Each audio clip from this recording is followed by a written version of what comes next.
Let's now look at some other aggregates. Gross domestic product, aggregate demand, unemployment, inflation and deflation. Gross domestic product. While the GNP includes the business done by a country's companies overseas, it excludes business done by foreign countries within its own boundaries. For the gross domestic product, or GDP, the opposite is true. For example, Neoplan is a major manufacturer of buses in the United States, but it is owned by a German company. Therefore, its economic activity is not included in the GNP of the U.S., but it is included in the GDP. Conversely, when McDonald's opens a restaurant in Germany, the sales are included in America's GNP, but not in its GDP. Therefore, many economists now favor GDP as a more accurate measure of the economic activity of a country. Aggregate demand. Most adults work and receive a yearly salary. How much of that salary do they spend into the economy through the purchase of food, homes, cars, and other goods and services?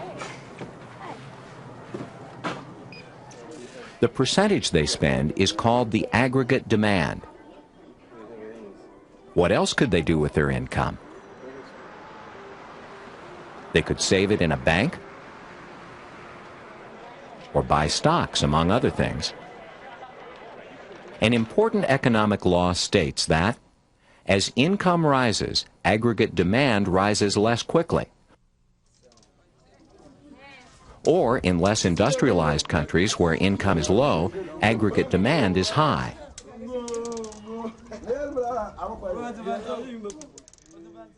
Unemployment.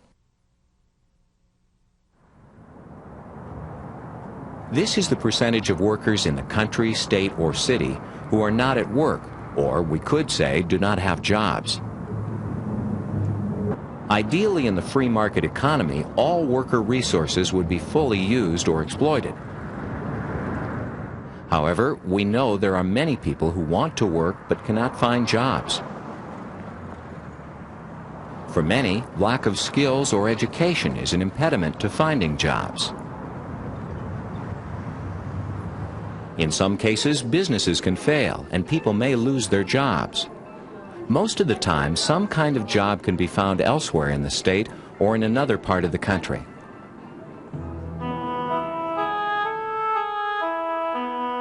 However, there have been times when economic failure was more widespread.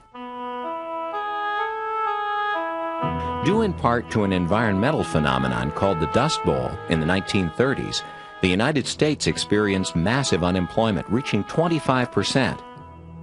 This was called a depression. A less severe economic downturn is called a recession.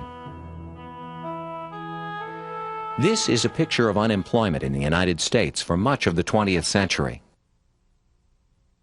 Note the high unemployment during the Depression of the 1930s.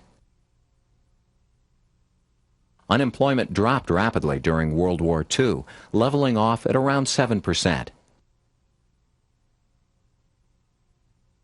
Inflation and deflation. The final economic aggregate we will look at is the price of goods and services, and more interestingly, the change of these prices over time. If economists analyze the price changes over time, like the cost of gasoline, meat, and everything else we buy, some prices will go up and some will go down. On a month-by-month or year-by-year comparison, the change in the overall price of goods and services will either be positive or negative. If the number is positive, it's called inflation. If negative, it is deflation. The amount of change is called the rate of inflation or deflation. As a rule, prices in the United States and other industrialized countries have gone up over the last 50 years. For instance, a car like this in the 1950s would have cost under $2,000. Today, a new car costs at least $15,000. In the 1950s, a new house was around $10,000. The same house today is around $100,000. Here is a graph of inflation rates in the U.S. since World War II. Notice that there was deflation in 1949 and in 1954.